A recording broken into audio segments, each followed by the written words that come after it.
US President Trump told the Financial Times that he might delay his meeting with the Chinese leader Xi Jinping, planned for the end of the month.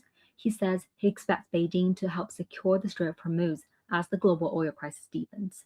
So, what is Trump signaling with this pressure, and why is he asking China to play a role?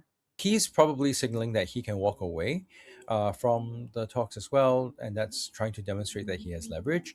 Although the picture is very mixed, because on the one hand, the appeal to the PRC for assistance and the appeal to NATO for assistance can suggest that the US is finding that handling the Iran conflict is too much for them to chew at one time.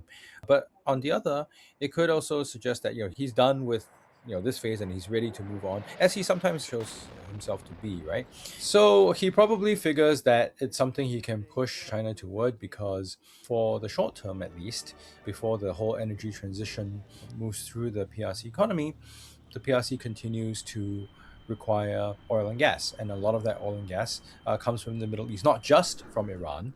He probably figures that the securing of the Strait of Hormuz is something that the US would rather see, or he would rather see others take some responsibility for, because remember, it's not just the PRC, it's also Europe and NATO.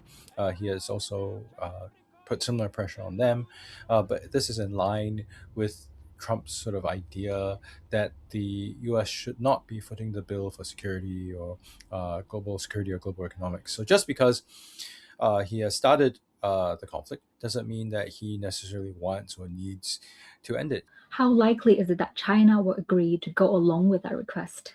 I think the proposition is a challenging one for Beijing. On the one hand, they don't want to seem like they're being forced into taking a position, because if they accede, then the common read would be that they are forced. Another, of course, is that they also do, as I said, require oil and gas from the Middle East. They do face inflationary pressures. They also do face the issue of trying to spur the economy. And on top of oil and gas, there are the sort of derivatives from oil and gas, right? Fertilizer, which is also important to keep costs low. And Beijing has invested quite a lot of energy in the Middle East. There are very many ways that you can pass this issue. You can claim that you're helping without doing the minimum. You can claim you're helping without doing very much. You can claim that you are trying to talk to the different sides. You could, of course, try to move forward. And I guess for Beijing, there's probably also going to be a degree of caution when they look at Trump, because Trump and his administration's unpredictability, even if they make some claim today, they could change their minds tomorrow. To what extent do you think the Iran conflict will affect US China trade talks moving forward? There's already been a degree of frustration, apparently, from the PRC side about the US side not having a clear set of issues they want to focus on. So, on top of all this, the Iran conflict, adds a layer of complication.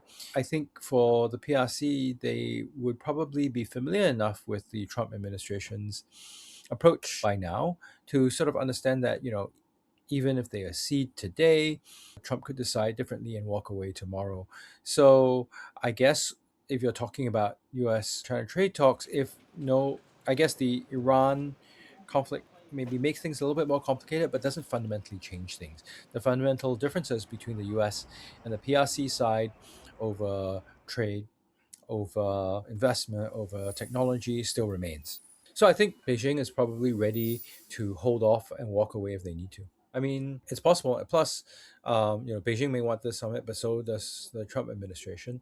And I suppose being able to delay or not be affected by a delay gives you leverage.